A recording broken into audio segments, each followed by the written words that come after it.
Olá pessoal, estamos aqui hoje para conversar um pouquinho com o Sebastião Marcos Feliciano.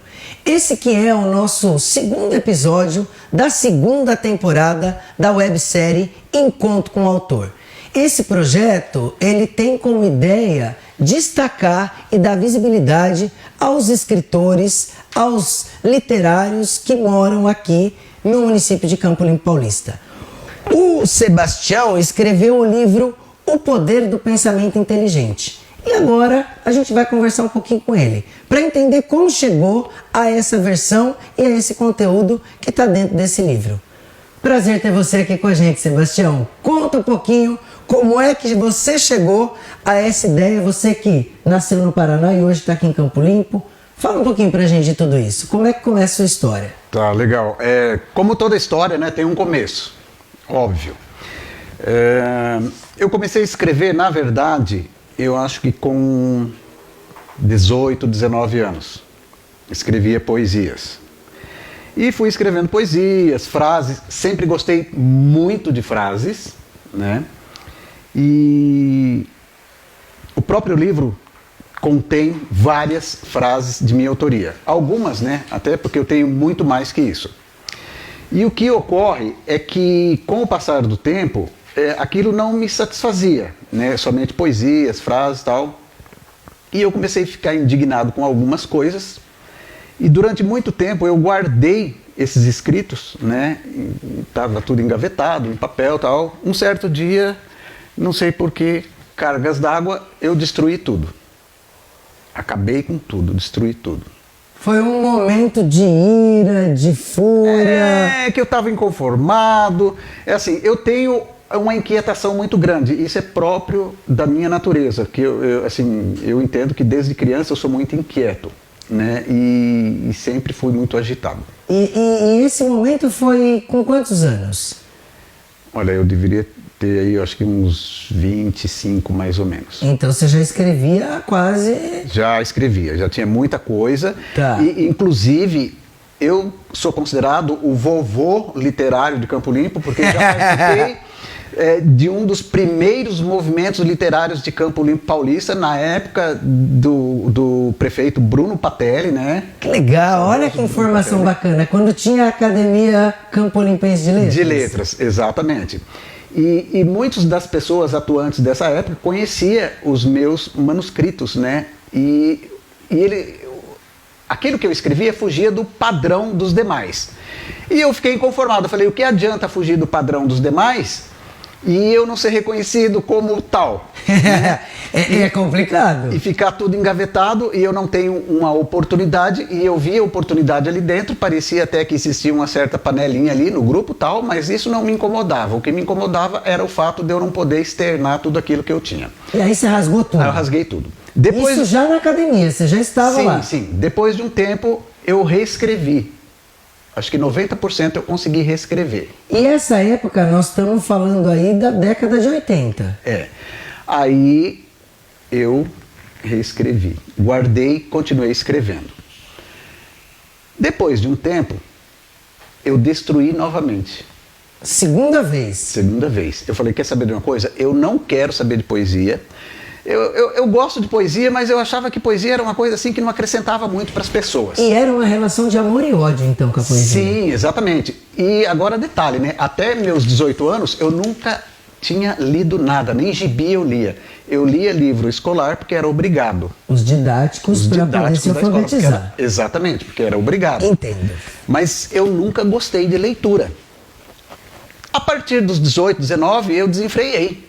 E fui lendo e lia tudo, de tudo. Quais eram suas principais inspirações? O que mais te movia? Gosto de ler romance, gosto de ler, sei lá, literatura nacional, estrangeira. O que te marcou, que você lembra?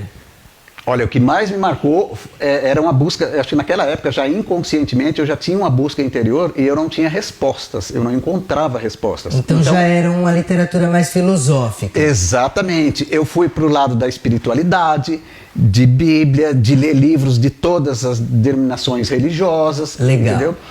E, paralelo a isso, eu lia outros tipos de literatura, assim, que que sai dos padrões sociais, vamos dizer assim, sabe? Romance e tal, essas coisas, não.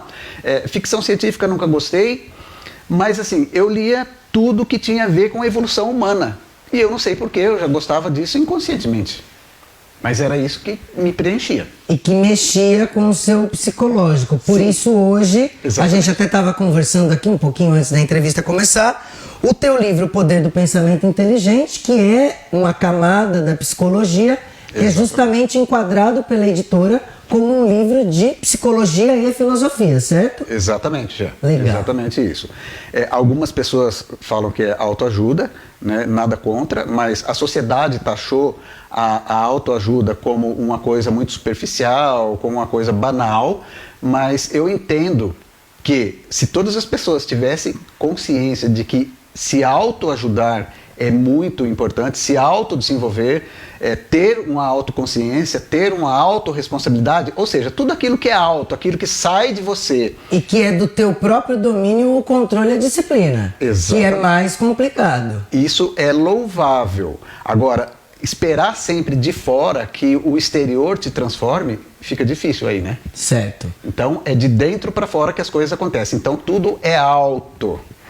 Pensando nisso, tem uma frase sua, né, que eu separei. Opa, diante legal. De ter aqui debruçado um pouquinho no livro. Não consegui ler inteiro ainda, mas estou a caminho. Vamos lá. Para alguns, mudar é para hoje. A outros, é para amanhã.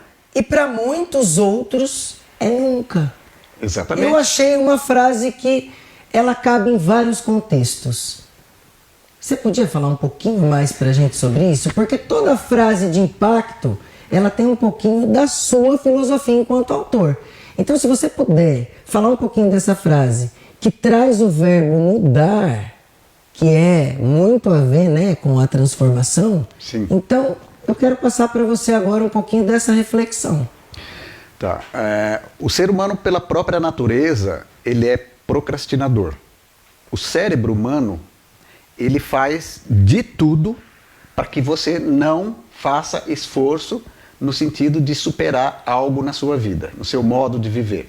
Se você tem um hábito ruim para a sua saúde, ou, enfim, para a sua espiritualidade, enfim, para você de uma forma geral, e você quer deixar esse hábito, é muito difícil. Não é impossível, mas é difícil. Porque o seu cérebro envia para você uma mensagem de que não, isso vai ser trabalhoso, isso vai ser muito difícil. E de que é mais bacana ficar na zona de conforto. E que no seu conforto, exatamente. Então isso é próprio da natureza humana. Então toda mudança requer um esforço. Então existem pessoas que mudam rapidamente uma situação, existem pessoas que demoram anos para mudar essa mesma situação e existem pessoas que nunca mudam essa mesma situação. Que morre e não muda. Sim, exatamente. Muitas vezes por deixar de mudar, como um hábito saudável, uma questão de qualidade de vida, exatamente. E etc. Exatamente isso. Tá certo. E aí, eu queria entender, também aqui você fala um pouquinho, né, sobre essa coisa da construção do meu destino, enquanto uma palestra. Sim. Né? Uma palestra que você desenvolveu e que você aplicou aí em vários lugares, pelo que eu acompanhei aqui. Sim. E aí me diz um pouquinho desse conteúdo, porque eu entendo que esse livro, me parece que ele de alguma forma te mudou e te transformou. Sim. E aí, a partir disso, você chega na palestra Construção do Meu Destino? Sim. O que ocorre é o seguinte: todos nós somos capazes de construir o nosso destino. Nós somos um co-criador do destino.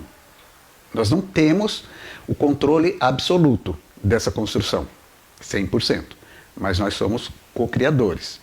Porque não querendo entrar na questão religiosa, né, mas o destino de cada um está intimamente ligado à essência da vida, à essência do Criador. Tá. Só que como nós somos feitos imagem e semelhança do Criador, então nós somos co-criadores, nós não temos o poder da onipresença, da onisciência e da onipotência, mas nós podemos nos autodesenvolver, nós podemos conduzir o nosso destino.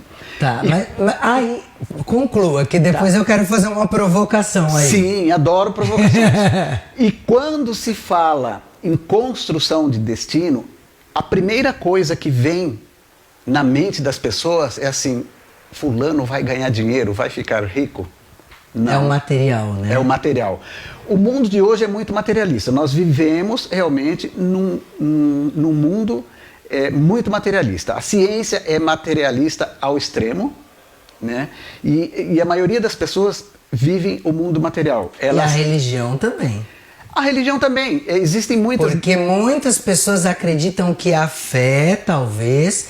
E que o sucesso esteja atrelado, talvez, a comprar um carro, trocar de apartamento. Sim, é o conceito. Não é? E aí a gente vê que, fulano foi para a igreja, fulano foi para tal lugar, e agora trocou de carro, e agora comprou apartamento, etc. E é esse materialismo impresso sempre, Sim. seja na ciência, seja na religião, seja na política, porque o político também, que faz uma boa política, ele tem que mudar de vida. Não é? Sim. Então a gente começa a ver que está impresso isso em todos os padrões da sociedade. A pessoa não pode ser feliz com pouco, senão não tem sucesso. A sociedade do ter, né? E não do ser. O que ocorre é o seguinte: o materialismo, ele existe. Nós somos parte dessa matéria. Sim. Do todo. Só que é uma coisa só. Não se divide espírito e matéria. Somos únicos. Né? Tudo é um. E o que ocorre é o seguinte: quando as pessoas falam em transformação, não é a transformação no âmbito material, é a transformação interior, é a evolução do espírito, é a evolução da consciência. É isso que eu quero dizer. É o poder do pensamento inteligente. Exatamente. E aí é nesse gancho que você traz um pouco na palestra do destino. Exatamente, porque o que ocorre é assim: o destino, ele não é só material, o destino é espiritual também. Sim. O destino é um estado de consciência de cada um. Né? E a provocação que eu queria fazer, pegando esse gancho, é o seguinte: a gente entende que o destino é um conceito da filosofia. Certo? Sim. Talvez ele tenha aí uma dificuldade de dialogar com a religião, porque a religião, pelo menos o cristianismo, a Bíblia, traz pra gente a questão do livre-arbítrio. Então, se eu tenho livre-arbítrio, eu interfiro diretamente naquilo que eu tenho a viver. Então, não parece uma dicotomia a gente envolver destino com religião, ainda que essa palavra apareça na Bíblia? Qual que é a tua visão sobre isso? Na verdade, você entendendo a vida de uma forma sistêmica, fica mais fácil a compreensão. Porque nós vivemos num universo sistêmico. São sistemas dentro de subsistemas, né? Desde o micro até o macro. E o que ocorre é o seguinte: o livre-arbítrio, ele está subordinado a leis da vida. Você tem o livre-arbítrio, eu tenho o livre-arbítrio. De ação e reação. Para tudo. Só que assim, a partir do momento que eu ajo em direção a algo ou de alguma forma, eu vou obter o retorno dessa minha ação. Sim, é a lei das escolhas. Das escolhas. O que eu vou colher com essa minha ação pode ser bom ou pode ser ruim. Então, isso é lei, isso é sistêmico, isso é uma lei imutável da vida. Se você planta manga, você só pode colher manga. Então, tudo aquilo que nós plantamos através de ações, através de emoções, através de pensamentos, nós colhemos o retorno disso. Né? Pode ser bom ou ruim, depende daquilo que estamos expressando no momento. A colheita é infalível. E muitas vezes as pessoas não entendem isso. Elas não sabem por que sofrem, elas não sabem por que têm problemas, elas não sabem por que têm dificuldades. Isso está diretamente ligado a padrões inconscientes. Está lá registrado na mente delas, desde gerações às vezes. Às vezes não é uma questão de infância dela, pode até ser uma questão de infância, Sim. mas pode ser uma questão familiar de gerações anteriores, de antepassados, de avós, de bisavós, de pais, de família. O pé na psicologia. Então, pegando esse gancho, a gente entende que não dá para falar de pensamento, de inteligência, Exatamente. sem cair na psicologia. Não Exatamente, é? E aí eu convido você agora a finalizar a nossa entrevista falando um pouquinho da tua atuação, Sim. ou seja, das aulas que você pratica, Sim. e convidando o nosso espectador a ler o teu livro que está nas nossas bibliotecas. Ok. Tá. Atualmente eu presto serviço para o Sebrae e dou lá os cursos de empreendedorismo. Inclusive tenho feito vários aqui para a Prefeitura de Campo Limpo Paulista, né? E no Senai de Campo Limpo também. E nessas aulas, falando sobre gestão de pequenos negócios, tem lá relacionamento com o cliente, gestão de vendas. E quando falamos, e outros temas mais, né? Mas quando falamos em gestão de vendas, é impossível você falar em gestão de vendas sem você falar de pessoas. Porque onde tem negócio, tem pessoas. Onde tem venda, tem pessoas. Você está se relacionando com pessoas. E as formas como você se relaciona com o seu cliente tem que ser clara, ela tem que ser objetiva. E nós temos que entender, temos que ter até um pouco de psicologia para entender o comportamento do consumidor. Né? Em marketing, a gente estuda comportamento do consumidor. Foi aí que também ampliou, né, esse meu desejo de conhecer mais sobre a mente humana. Né? E aí eu, lendo isso, eu fui para o neuromarketing, né, que é as formas como o marketing e as mensagens subliminares influenciam no comportamento e na mente humana. Então, falando dessas questões de consumidor, eu tenho certeza absoluta que quem não entende o mínimo que seja sobre o comportamento do consumidor pode ter certeza que ele está perdendo vendas. Consumidor tem sentimento, consumidor tem emoção, consumidor tem frustração, consumidor tem problemas, consumidor tem consciente e tem inconsciente. Agora, o que é que o seu consumidor traz no inconsciente dele? Será que ele é daquele jeito que ele é porque ele quer, porque ele gosta de ser? Às vezes não. Às vezes ele é daquele jeito porque ele tem um problema que está lá no inconsciente dele trabalhando ali constantemente. Então você fala, nossa, cliente chato, né? Mas não, ele não quer ser chato. E agora, Sebastião, para a gente fechar de vez, como o consumidor acessa o seu livro? Conta para a gente como atrair alguém ou o público que está em casa para que ele possa conhecer o poder do pensamento inteligente que está nas nossas bibliotecas. Sim. O livro ele está disponível em todas as livrarias do Brasil, em todo o Brasil, em todos os marketplaces, né? Amazon, Submarino, Casas Bahia, Magazine Luiza, enfim, todos. Se você for no Google e digitar Sebastião Marcos Feliciano ou o poder do pensamento inteligente, você vai encontrar N informações sobre a minha pessoa e sobre o livro O Poder do Pensamento Inteligente. Então, pode escolher preço, porque hoje é muito fácil, né? No Google tem lá pesquisa de preço, então fica muito fácil. Está sendo vendido a vários preços, encontrei por 28, por 40, por 30, enfim, N situações, com frete pago, com frete grátis, tem que pesquisar. Isso é o mais legal da diversidade que toda essa tecnologia nos proporciona hoje. Sim, sim. Eu queria aproveitar aqui para agradecer a Ana, que é a nossa coordenadora de bibliotecas, quem criou esse projeto. Quero agradecer também a Mariana da nossa equipe. Quero agradecer a galera da comunicação, que sempre colabora com a gente para o lançamento dos projetos. E finalizar agradecendo o Sebastião Marcos Feliciano por todo esse bate-papo e dizer que o livro dele está disponível nas nossas bibliotecas, apenas para retirada. Mas se você quiser o seu, aproveita essa dica e fica aí nos marketplaces comprando e adquirindo um exemplar. Obrigado, Sebastião. Obrigado, Jean.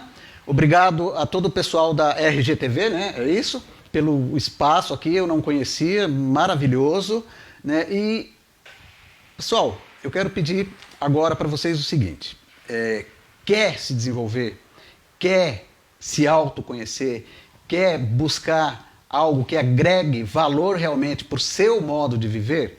o livro O Poder do Pensamento Inteligente, ou eventualmente em algumas palestras, né, embora hoje esteja meio restrito nessa questão de palestra e tal, mas tem essa palestra A Construção do Meu Destino, tenho outras também, abordo outros temas, enfim, estou aberto a contribuir realmente com a evolução humana. Muito obrigado.